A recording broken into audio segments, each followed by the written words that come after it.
they're on a quest. Geek Force, they circled the idiot test. Geek Force, first and worst, second the best. Traveling to the past without a safety net. So, What's going on? these two guys here. Huh? I never heard about anything like that. Matt and David. They're big customisers, and we included that in the exhibition, as you see. So what we're going to do is have a little chat together, and you can butt in as well. You know? So I'm going to. We're all friends, aren't we? I've got my questions out there. Me too. You got them on your phone, haven't you? Yeah, but I'm going to be phoning. Let's start off with. What's your first memory? That's where we start. So, the first question I'm going to ask them, what was your first, I'll start with you, David. Yeah. What was your first memory of Action Force? So I definitely remember buying my first two Series 1 figures in '82. That was the German Stormtrooper with the helmet decals, and the British Marine, so it would have been Falklands time, wouldn't it? I remember being excited by having those, and then in that summer holiday, getting that lovely deluxe carded US paratrooper, and throwing it up and down in that holiday home that we were at. Did it work? I don't think it worked very well. No. That was my memory of it. So. But it was a great thing because it had all those accessories. It had the parachute, you know, fantastic. Why didn't you customise it to make it work better? Good point. Because probably my parents have spent a reasonable money on that car, haven't they? Yeah. So Like remove the massive hole that would stop the Yeah. parachute working? that sort of thing. And the Fisher Price was it Action People parachute? Is that what? So I used to switch it out. Oh, I never had any. Because that was like so, the fabric one. It was actually It's quite heavy, isn't it? That Yeah. plastic as well, I Yeah. suppose. so all I had was that US power one, which didn't, you know, you throw it up excitedly and it just fall to the ground. I think the machete came with it, survived all the way home to Orpington where I was at the time. So yeah, those are my first memories. What's yours then, Matt? What's your first memory? I came to Palitoy Action Force a little bit late, so it was, I guess, when the Palitoy factory had closed or was closing or things were being cleared out. I grew up in Retford. There was a little discount store next to the Quick Save, and I went in one morning with my mum, and there was just mountains of Action Force figures on card. So I kind of pestered my mum all day for one of the figures. They were 50p each. I got Skip, Z-Force Skip, Who's Skip? Z-Force Captain. Captains. Yeah. Can't So, remember this. Detail. yeah, and I can remember just playing with him all of that day and for the rest of the days of whatever. I think it was probably a holiday or school holiday or something maybe. And luckily my pocket money was 50p a week, so I could go back and get a figure every week, which is brilliant. That's what we did. Yeah, pretty much, yeah. So how many did you collect? It was a random assortment in the shop. There was, I don't think it was many Series 1, and it was kind of mostly Space Force when Mutons were quite prevalent. So, yeah, I had a fair collection, but then as time went on, that dwindled, I guess, as the overstock sold out, and Hasbro came in maybe like a year or so later or something, Is this where your love of mutons comes from? I don't think I liked them as a kid even. I think as a kid I kind of saw too much of a similarity to the deep sea diver. Sorry, Bob. I love him now. Literally, loves it. Yeah. So when did you sort of get into the real collecting business then, David? So for me, like we were saying earlier, it was going up into my parents' loft when I got my first house, finding my old toys up there, really reconnecting. You know, found my Star Wars up there, but really reconnecting with Action Force, and remembering all the joy that brought when I was young, and thinking, oh well, I sold a few bits when I was young. Foolishly, I sold my Robo Skull and the Hyena in their boxes, to the Orpington Toy Why Market. did you do that? I can't remember what I wanted. Collecting something else? Perhaps I think I wanted a Lego castle at the time. So So maybe it was funding that. We were moving as well, so Yeah. Oh. but I didn't get rid of it all. So it was kind of like I got the bulk of it. But let's fill some gaps.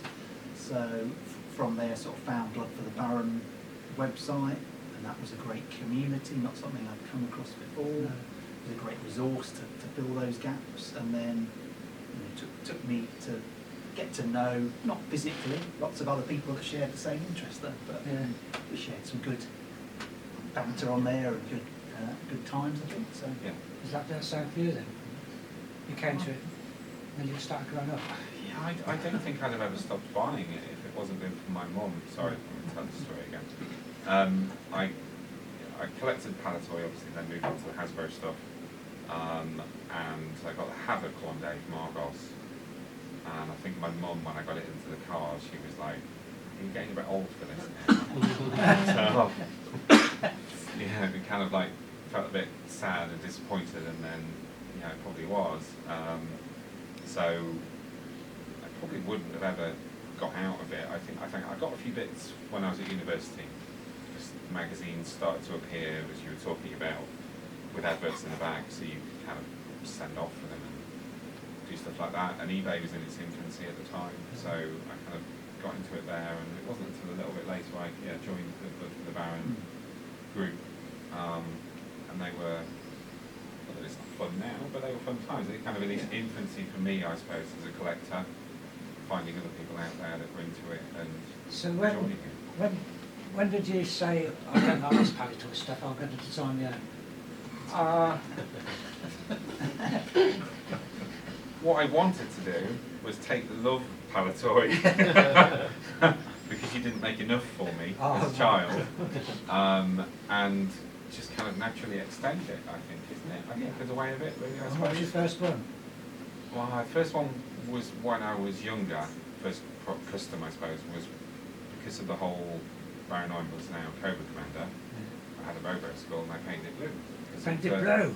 Cobra Robo Skull. It was a natural thing, surely.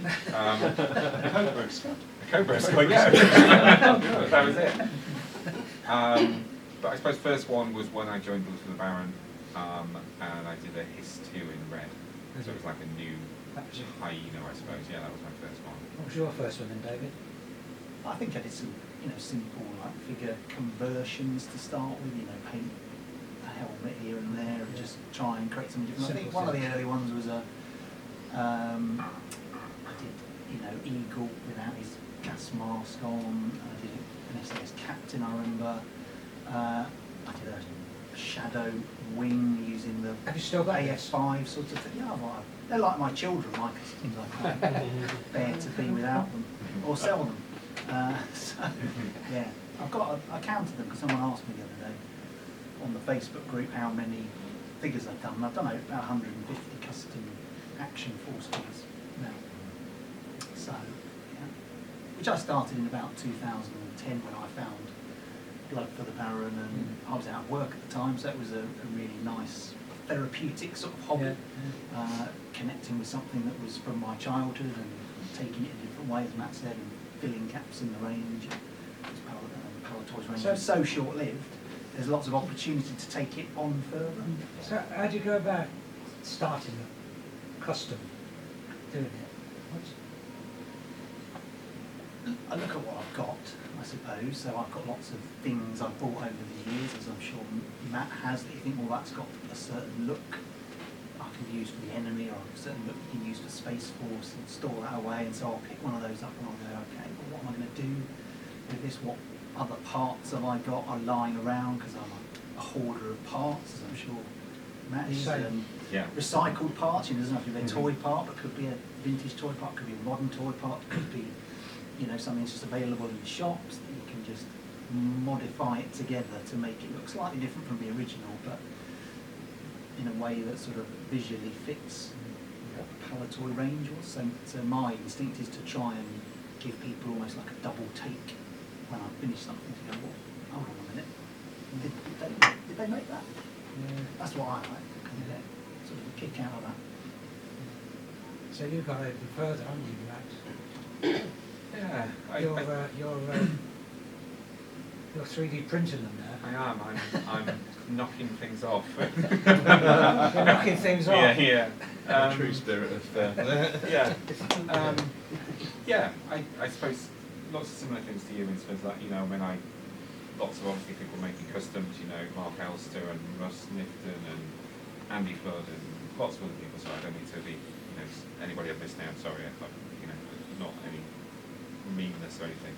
But you take inspiration from what the other people you see, don't you, I suppose, and saying, you know, I'll see you do something, I'm like, oh, I'd quite like to do one of those. Or, you know, vice versa. And So do you seeing keep in other touch people. with each other to come up with ideas? Or? Only really via Facebook. Yeah, Yeah. I think, like, you know, I'll see Sundays when your posts usually appear, or a weekend or something, and Yeah. like, okay, that's quite good, and, you know, I want to do something similar, and then you start doing one thing, and then you think, well, okay, I've made a paratrooper. Quite like one of those little para-drop container things they used to come in and kind of get the idea, and it just kind of all seems to flow, and then suddenly you end up with 20 projects on the go, and you get a bit stressed with it all, I suppose. But yes, 3D printing's kind of really helped me, I suppose, because I know when you're doing your figures, you're kind of sculpting with milliput and things like that. Yeah, I was going to ask you what sort of materials you use. I'm not very good at that. Maybe I make one nice hat once, and I tried to make another nice hat, and it was awful. So for me, kind of the 3D sculpting it and printing it means that if I'm happy with something, it's easy to replicate it or use it and modify it, that kind of thing. Like tank patches, maybe. Yeah, if I get around to them, maybe. I mean, 3D printing has, you know, taken the hobby to a different level, hasn't it? And the replication of things which I can't do. I've got a 3D printer. You're going to go? I might do one day. I Will still, she let you? Will I she let you? personally want. Well, I mean, yeah, I have to tolerate a lot of things as well. So, personally, what I still love about it is using my hands. Yeah. That's kind of that's what it's about for me.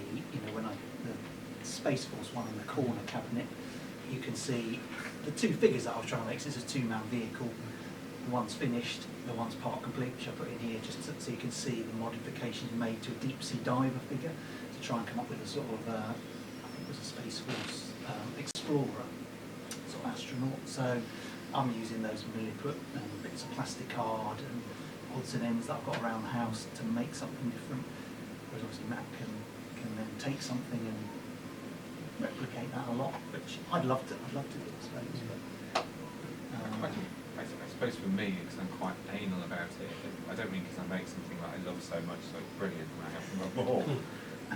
But if I make a trooper figure, I'd quite like to have another trooper figure or another driver figure or something, just so I can make, you know, maybe one that's exactly the same or something. But it's not all 3D printing, you know. I'm not very good with a milliput, but just traditional, just brush paints and things like that, and just a bit of hacking off and that kind of thing. So what paints do you use? Humbrol for me is Humbrol? the go-to for brush painting. Yeah. I agree with that. Lots of people like to use acrylics, but I've always worked with enamels on figures and acrylics on vehicles. Acrylics for me just seem to drive it too quickly, so you tend to see brush strokes in them more easily. I think that might just be my poor technique. I don't know, but I think with enamels they kind of self-level over a little bit, and they're much easier. They're pretty as long as hard it's dry. wearing as well. Yeah, they are.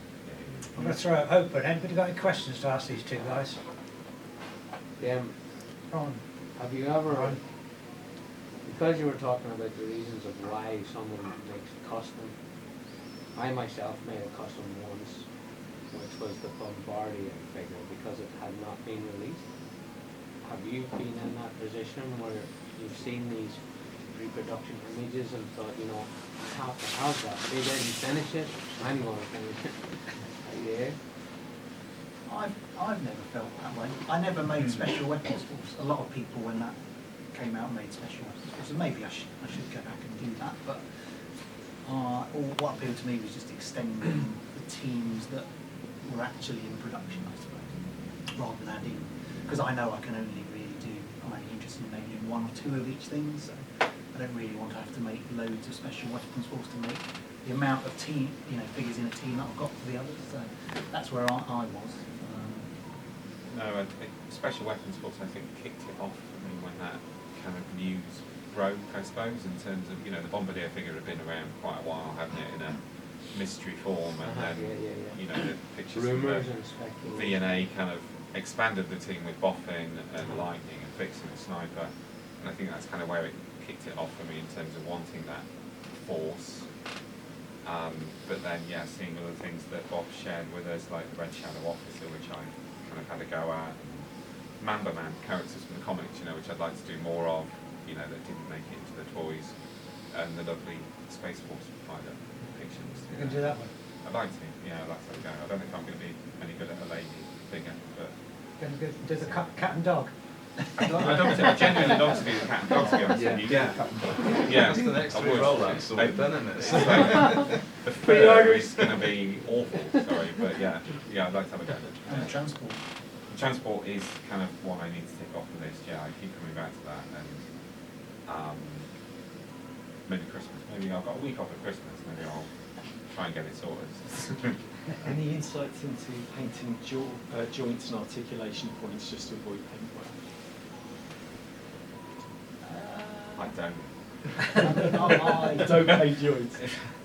Obviously, it's a bit more tricky for the real American hero Yeah. style, which I suppose partly why I never went down that route, and I've always stuck with the 5-point of articulation Palitoy ones. But Well done. Yeah. because you don't get so much rub with them. I crack all of the figures apart, so lots of we use this boil and pop method where you heat the figure up so the softer plastic can be pulled out or pushed back into the torso. Well, I've always, even from when I first started it, I don't think I knew about these different methods. I just worked away very carefully with a craft knife from the crotch, always the best place to start, in the crotch, work it round, and often when you start with the crotch it will break the rest of the seam, and you can just work round. It is difficult, it's not easy by any means, you can really wreck figures by doing that, but I've always done quite well with that method, and then you don't get so much issue with paint rub on the 5-point articulation. Knee joints don't tend to be too tricky, I don't think, as long as you just lightly sand and kind of get some of the stuff away, but yeah, elbow joints. I don't think anybody's managed to do a custom You can and pop have an it elbow over. joint that hasn't paint worn at some point, really, I suppose. But Once you've No, painted That's it, yeah, don't But like move it, the- you know. Z-Force customs for the infantrymen that I've done, I've tended to go sleeveless, so I've just painted the shoulder joint, and you might get unlucky in terms of doing one and then have to find another one and do it. But if you find one that works, they don't tend to do it. But the elbow joints are the nightmare. So it's a kind of case of being tactical about which bits you do paint, and if you can avoid Yeah. painting an elbow, Like avoid it. Steeler figures used to be quite cheap to find a loose Steeler figure tank drivers, so they've got perfect arms for Z-Force customs and things, or like Stinger drivers are a nice grey for Special Weapons Force, that kind of thing. Have you popped the rivets yourself in G.I. Joe? No. Yeah, you can punch them out. Yeah. They go back quite well. That might be, yeah, it might help get around the paintwear and things like that, I suppose. But it still goes back to the same thing. It's like, if someone's asked you to make something for them, you just have to tell them, look, don't ever pose this. I mean, I take mine all in the garden at weekends. So, my children probably laugh at me from the house, but there I am in the back garden. So I do actively use all these customs, and mostly they do pretty well. They survive pretty well. Take them on holiday, don't you? I've taken them on holiday. I do like to be able to pose them once I've done it, and not just have it as a static thing. I like to be able to, I don't know, it's not like the production toy, but yeah, be able to treat it almost like that and not play with it, obviously. I'm a grown man, but... You have to be slightly careful with them. Yeah, yeah. You have to take care of them, I suppose, look after them. So, Matt, what's your favourite one you've done? Maybe the SS parachute figures that I've done. They're kind of like, it's almost like wave 2.5 really, I suppose, kind of the themes from Palitoy 5-part articulation things, and then the kind of jointed things. You've done them as jointed? Yeah, Yeah. yeah. Not really, kind of on the, maybe more jointed in terms of figures in Europe, but yeah, I do kind of stray into Palitoy, proper Palitoy territory. Can be anything, yeah. And You do vehicles go with them as well. Yes. Yeah. What have you done? I'm working on the Scorpion, which I've made a Z-Force Scorpion before in terms of using a Wolverine chassis, which I quite liked, and a tank turret, but full 3D print Scorpion, because the Wolverine's probably a little bit too small, so just kind of a bit smaller than the battle tank. So after troop transport, maybe when I've got a little, Matt teases us on Well, all I've these got- boards. Does he? The things, you know, I think if I- Just shows little bits. if I just post teasers, then I don't have to actually finish anything. I can just carry on. I mean, your flail tank is. Yeah, no, Is- that's probably one of my favourite vehicles I've done actually. Yeah, because I wanted to get the working flail, I suppose, and have it battery operated, kind of just so I can sit and maybe do a video and take some proper pictures with it at some point, you know. But I've not managed to do that bit yet. But yeah, that's probably one of my favourite vehicles actually. What's your favourite one you've done? I like the Space Force one that's in that cabinet in the corner, that uses the Fisher Price Adventure People Alpha Star. Yeah. So sort of reconstructed the canopy because that was all missing on that. So that was quite a kind of time-consuming but enjoyable process. I did a signals van using another Fisher Price Adventure People van this year. That was quite good. I quite enjoyed doing that. So yeah. The airbrushing though? Use air. The vehicles are just a spray. Spray can. Yeah, I probably should try some airbrushing, but I've never gone down that route. But yeah, it might be something I'll try in the future. Spray cans are so easy, really, I suppose it's dead easy Yeah. to, you know, or less time consuming, let's say. So it's, And Halfords have a great Easy. range of colours, and some of them match quite well to Action Force colours. They used to do a fantastic blue, which is on that one, which isn't quite a Space Force blue, but works quite well, which they've now stopped making. So we're all in search of a nice Space Force blue now. One thing we didn't do, which I'd like to have done, is some sort of water vehicle for Power and Iron Blood. Yeah. Yeah. Well, he was So- lacking a lot of. He was lacking water was. equipment. Is that something you consider doing in the future? I've got a whale, so in Have we all? in the comics there was it Assault on Atoll Z, I think it was, with the Red Shadow landing craft. I can't remember, sorry, I might get the story wrong. But yeah, essentially there was a Red Shadow landing craft, like a hovercraft. And appreciate I'm not going to be able to do it to the same scale, but I've got a whale base that will be like a landing craft, hovercraft type thing. So that's But on will the it be cards. as outrageous as Roboskull? It's not going to be as outrageous as Robo. It will be as red as Robo Skull. It is so- red.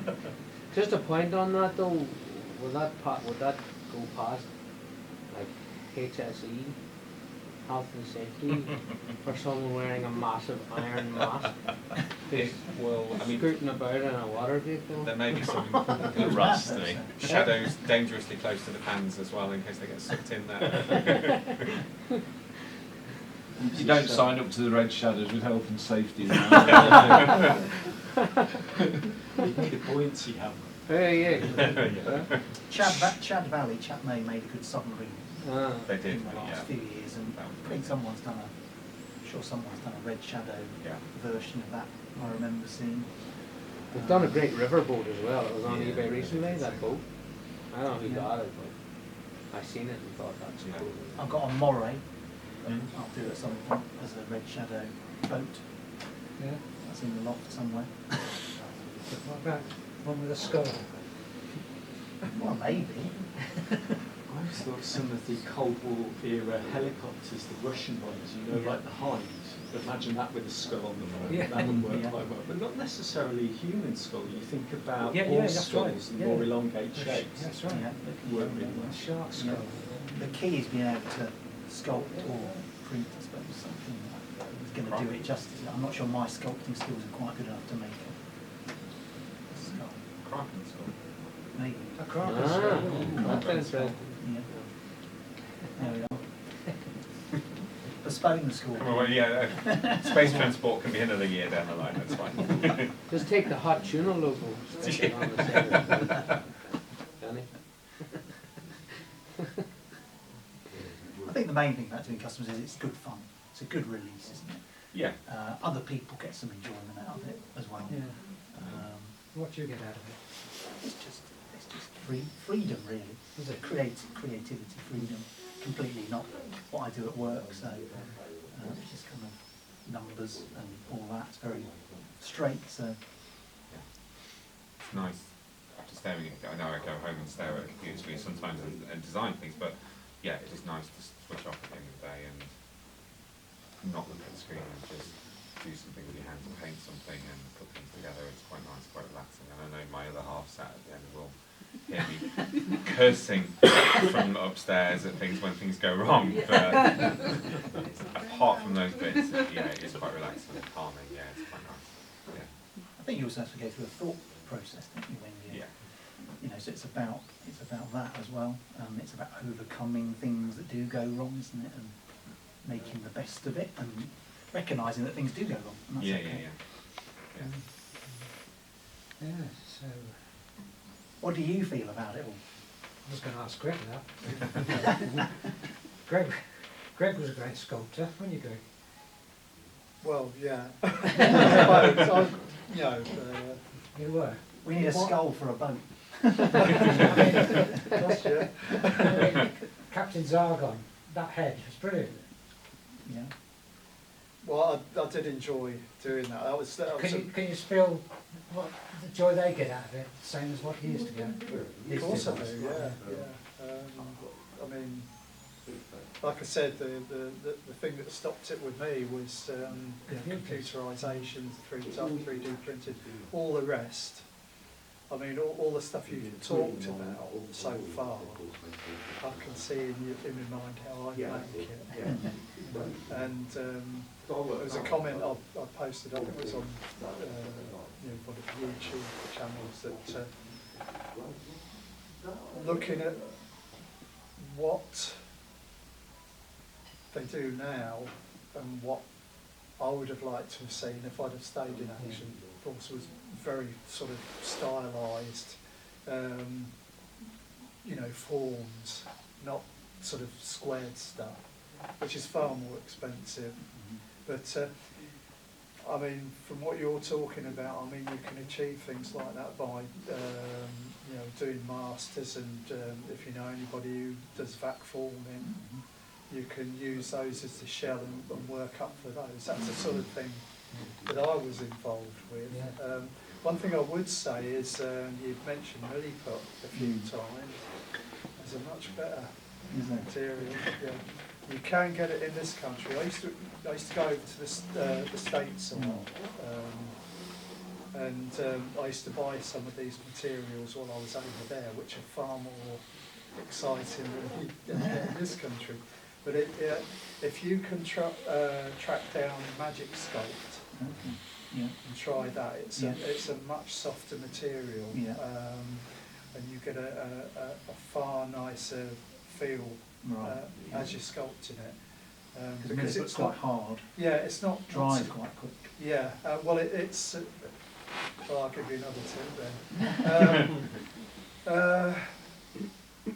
It's not as grainy as Milliput. It's much smoother. There's a couple of products over there, but if you overmix your Milliput, you've got too much.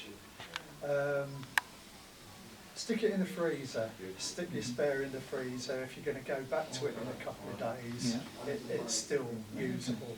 So you look at what you reduce your wastage. There's other things like super sculpting. I don't know whether you've ever heard of that, but that's expensive. But that's sort of oven cooked. A lot of people use it's just polymer clay. But for sort of block models and things like that, you could start using things like that as well. So there's loads of things you can get involved in on material. I've become literally a model materials collector because I want to try them all out. And I still haven't found the perfect one, but I'm getting close. So hopefully, if you try these things, you might encourage you to do more. But you seem as if you've done a hell of a lot anyway. I'll so. try. Does that Just help doing you? just doing simple things, really. No, yeah, but I still find things that I do a big challenge.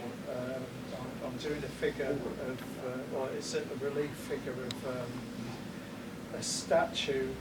If you ever go to Burton-upon-Trent, try and have a look at the War Museum Memorial there. Yeah. There's a beautiful figure of this holding a dove piece. Oh, I can't get it right. I really, but I want it to be as perfect as possible, so it's very similar to what you want, but, Yeah. if you challenge yourself, you'd be surprised at what you're going to sort of come up Yeah. with. That's my sort of philosophy on sculpting and what have you.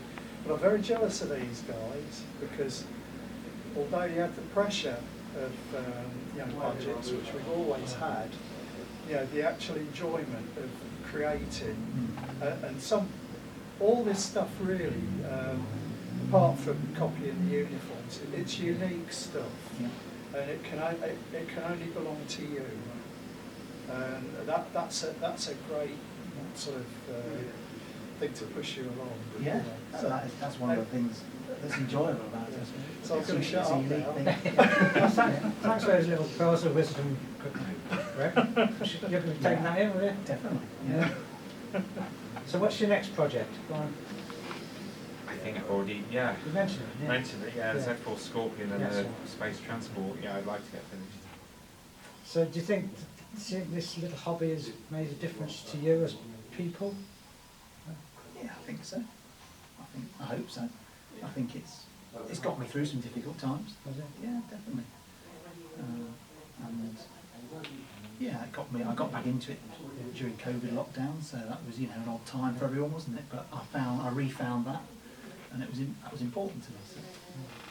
Do you think you should have a sort of a customisers club? People join? That's all it is on Facebook, isn't it? There's a few Just forums on loosely, Facebook. just loosely, is it? Yeah, It's it's not a kind of special one. It's a loose community, I suppose, isn't Yeah. it? You just keep in touch with each other. And See Encourage other each people other. and encourage each other, share ideas and share thoughts. I think one of the nice, easy things, although it's not easy to find paint matches, is just asking for a paint match. When you've got something you want, a Space Force blue or a Z Force green and things like that. There's always someone there with ideas and things to help you or inspire you, I suppose. Seeing other people's stuff. Have your own paint brand there? Attracting paints. I was trying to come up with a catchy name. Yeah. Why haven't you got a name?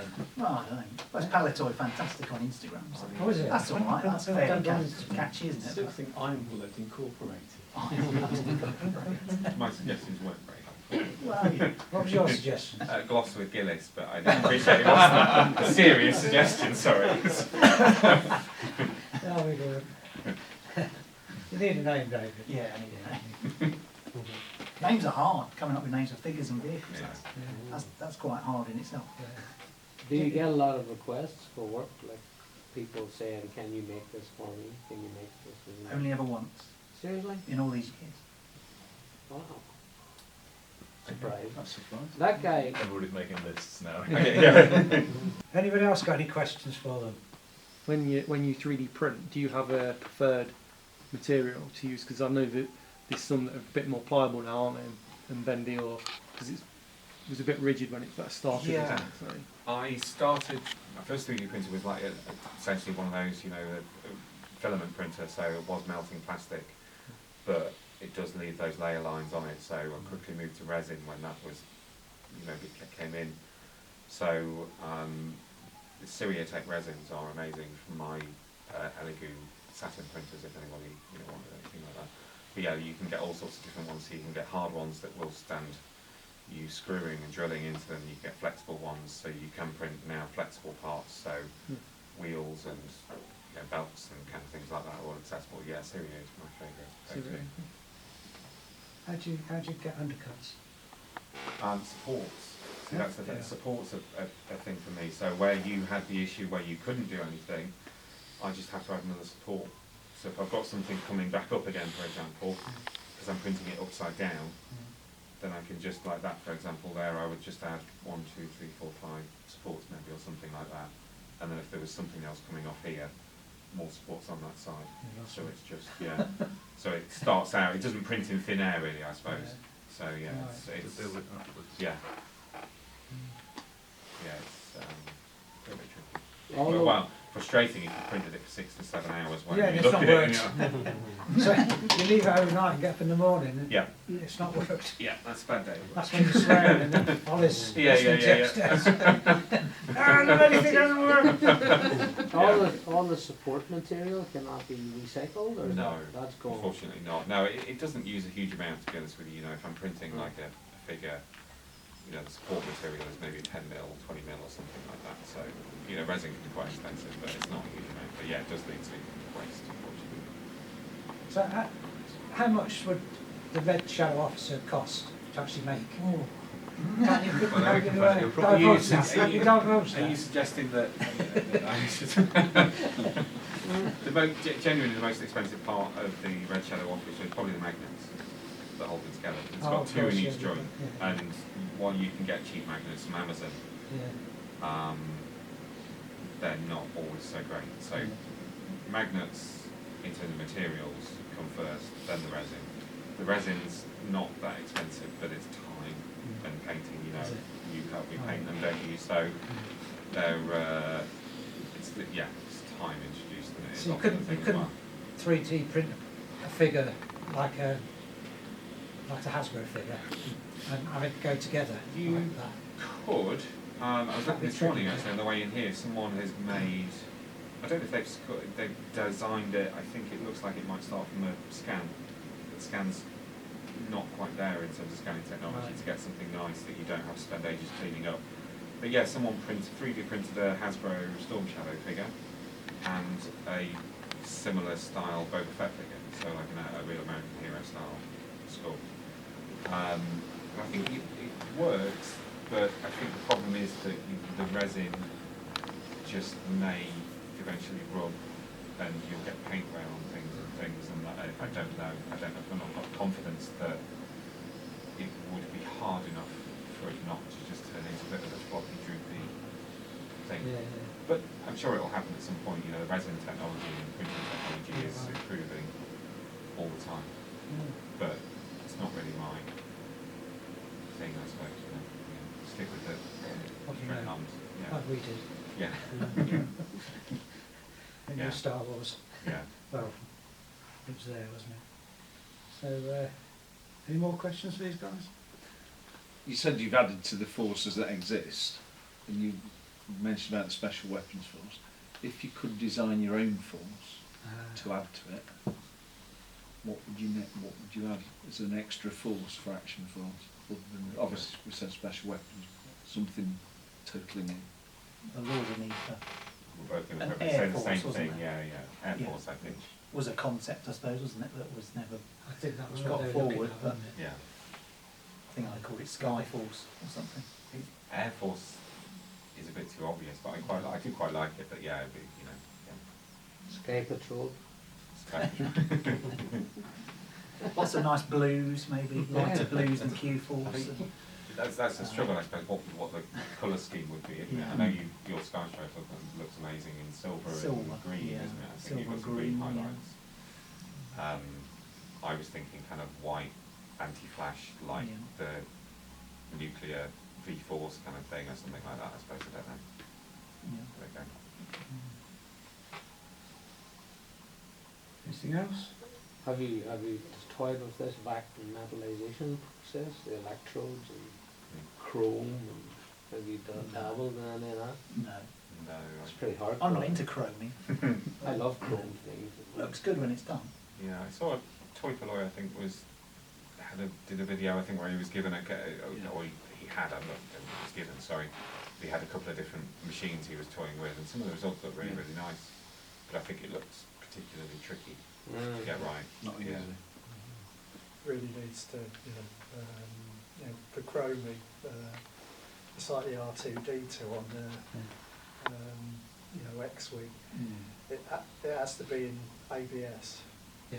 not in styrene. Styrene won't hold anything like that, but I don't think many of the figures and that were done in styrene anyway, weren't they?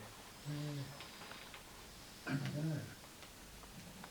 Can't cast my mind back. It's just something.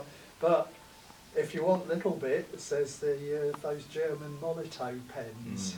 You ever tried those? I have one of those. Yeah, actually. they're fantastic. They do masking fluid pens as well if you want to paint. Do they stay shiny? Pardon? Do they stay shiny? Because I think I saw a couple of people saying, well, if you touch it, it kind of loses If you touch it prematurely, Okay. it seems to last very well. Okay. But as I said, it's that's your alternative to actual metallizing, I'd call it. One thing we got really lucky with was that you guys didn't use any gold plastic.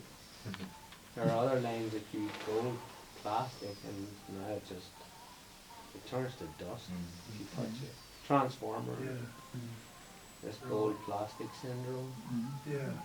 So there's none of that in Action Force, which is nice.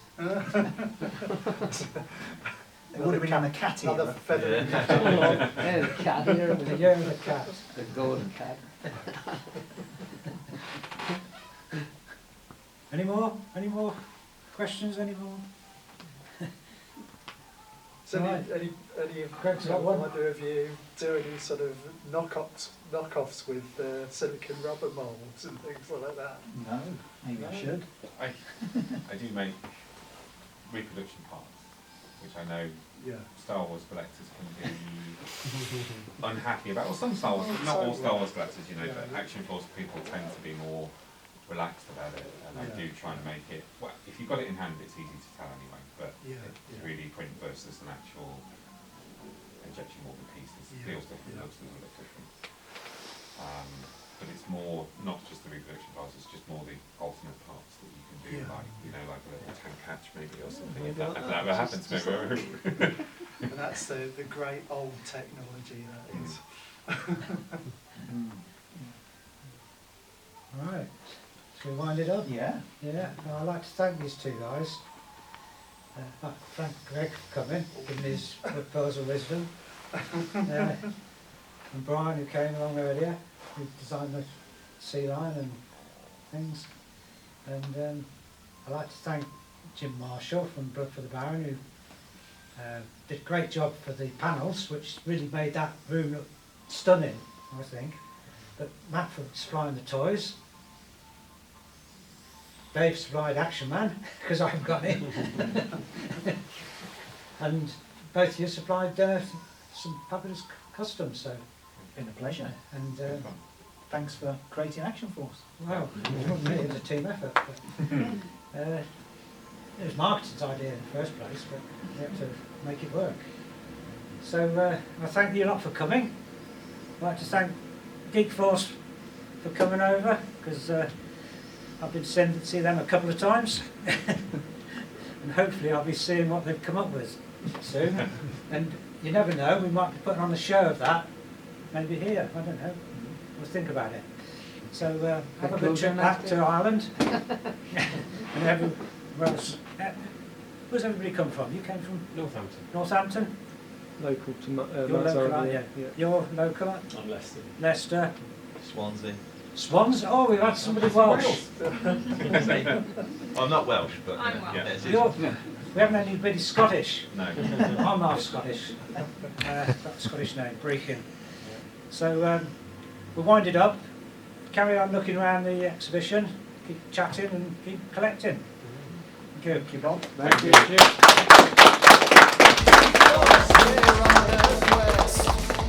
Geek Force, they circle the idiot test. Geek Force, first the worst, second the best. Traveling to the past without a safety net. Geek